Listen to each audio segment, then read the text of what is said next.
Welcome to the Michigan Golfer Show with your host, Bill Shelton. Join us each week as we explore the people, the places, and the events that shape our great game. He was known as the Haig, W.C. Walter Hagen. Every year for 20 consecutive years, he won a major championship. Overall, he won 75 championships and $1 million in professional golf. Gene Sarazen said about Walter Hagen, all other golfers owe him a debt of gratitude because he made professional golf what it is today. Walter, Gene Sarazen said that everybody in the golfing business owes you a special debt of gratitude for what you've done for professional golf. Would you agree with that assessment? Absolutely. The way I see it here, before I came in, golf was a game, sort of like darts or bowling. People thought it was fun, but they didn't consider it to be a professional sport. I came in, and I brought a degree of class and professionalism to this. I showed people this took a lot of skill. And before I came, professional was looked down upon. I changed all that. Go straight in. Show them what it's all about. These people now, they make $1 million, $2 million off of one round of golf. What kind of golf is that? It wouldn't be anything if it wasn't for the Haig. Well, certainly you had a tremendous impact on the game of golf. You've been described as flamboyant, extravagant, a little eccentric, and certainly the dress code that you brought into the game of golf changed drastically. How did it come about that you became so well known for your somewhat outlandish style of dress at that time? Well, I certainly did change the color palettes of professional golfers and golfers all over the world, I might add. People starting to adopt and imitate my style. I remember I was watching Tom Anderson, and he was the brother Willie Anderson, who had won quite a few tournaments. And Tom, in his own right, was an average golfer, but I remember I saw him one day on the links, and he was dressed to the nines. White silk shirt, stripes of black and red and blue and green, white flannel pants, perfectly pressed, white buckskin shoes. Now, this was a man who meant business when he went out on the course. From that moment on, I decided that's exactly how I wanted to emulate and eventually reestablish for myself. I went out and got some of the best clothes you could find. Of course, back then I couldn't pay for all of them, so they had to be on order, but I started winning a few tournaments and eventually started to get some clothes. Interesting story.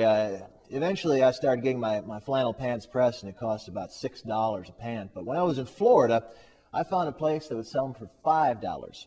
So I bought every pant I could find, and with the old ones, I started tipping my caddies and the bellhops and anyone I could find to save me a couple of bucks there.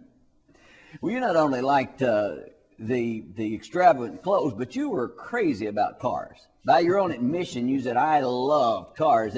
And one of your early cars was quite a unique car. The Madam X. I'd been in Michigan for a little while there and met Larry Fisher, one of the Fisher brothers, who at that point in time was the president of Cadillac Motors. And I'd done a couple exhibition matches, and we got along just dandy. One day he says, you know, drop on down to the plant, pick yourself out a car, drive right off the plant. I said, all right. There was a party he was throwing. I had to go off and meet him. So I went down there to the plant, and they were just rolling out a new kind of car called the Madam X.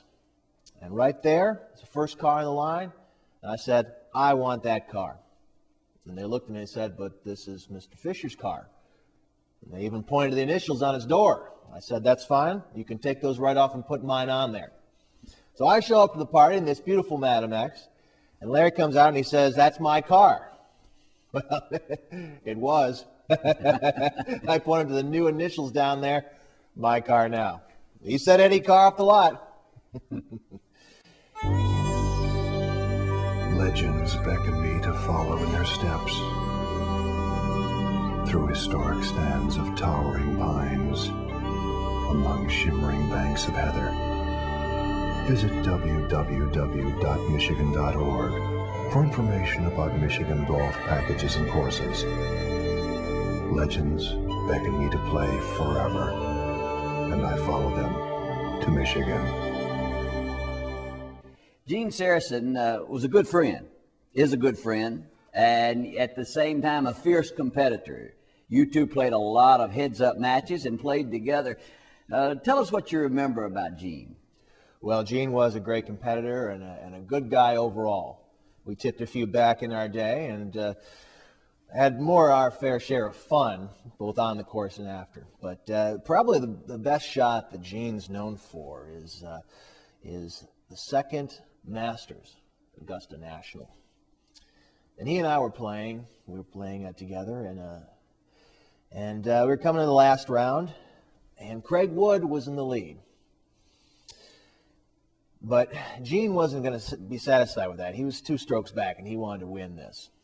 So we're on 4 holes from being done, and he turns to his caddy, Stovepipe, and Stovepipe was called that because he wore this big silk Stovepipe hat. And he says, "Stovepipe, what do I need to win this?" And Stovepipe looked at him because that was pretty much an impossible feat to do right then. And he told me you need all 3s for the next 4 holes. Well, we're on a par 5 here, you understand. He hits his first shot about 230 yards out there, not a bad shot. And he takes a long look at that green there, and he decides he's going to go for it. Pulls out the 3-wood, puts it back in the bag, pulls out the 4-wood. Starts grabbing this lucky ring he's got here, starts rubbing it on him and on Stovepipe. And I tell him, "Hey, Gene, let's go. I've got a date. Let's do this before the sun sets." But he took his time. He wound up, and if you'll excuse my language, he beat the living hell out of that thing. And not only that, but it just went as straight as can be, straight towards the cup. I didn't think anything about it. I mean, people hit shots like that all the time, but I remember Bobby Jones was actually on the green there. When he saw the thing coming, he says, "My God, he's going to make a 3." Well, I'll be darned if that thing didn't roll right on the green and right in the cup for a 2. And we knew that right off the bat because immediately the people who gathered on the green started cheering and going crazy. And he made a double eagle at the Masters. Pulled even with Craig, beat him in the playoffs. Well, I gave him a hard time for taking up my time there, but the little lady would wait, and hey, it goes down the record books. And I just wish I'd shot it. You mentioned Bobby Jones. Bobby Jones never turned pro, stayed an amateur all his life, only actually played golf about 8 years. A lot of people said the greatest golfer of all time. I have a feeling that maybe you would like that to be reconsidered. Well, I think we can just go ahead and put that all to bed right now because the greatest golfer is the one you're standing right next to right now. I love Bobby. Bobby was a great player, and Bobby only did play 8 years. So, of course, you take that record and you compare it to all others, and, of course, it looks great. I played for 20-some-odd years and won championships all the way through. You take our records, you stack them up side by side, I think you'll find that we're pretty comparable. But Bobby was a great guy and a wonderful competitor, and I'll be honest with you, people wanted us to have a match against each other. They kept on saying, we've got to have the amateur and the pro play each other. And you know what? I didn't want to do that. I'm a smart man, and I know that I was making good money off exhibitions and going to tournaments. And if I were to lose to Bobby Jones, well, that wouldn't be such a good thing. But I had to play him. Eventually, it's like 2 prize fighters. You have to sit down and play him. So I decided to pick my date and place. And I picked Bobby's course. Now, people will say, why would you pick Bobby's course? The reason, and I think it's quite genius, is that when I go over there and play, if I lose, it's not as bad. I'm on his course with his crowd. In fact, if I even play halfway decent, I've almost won because I was on his course. So I got ready for it, and we met there. And incidentally, I had a terrible flu right before that, and they almost called the whole thing off because they thought I was stalling. But I went out there with a fever, and I shot some of the best golf I'd ever shot. I mean, I could not miss. And the putting greens, they were like a big trough straight into the hole. Now, Bobby had kind of a hard time that day, and his irons were failing him, and I took him there. And then when we went back to my course, I took him there too. So people say Bobby's the best golfer of all time, but if that's true, why did I beat him?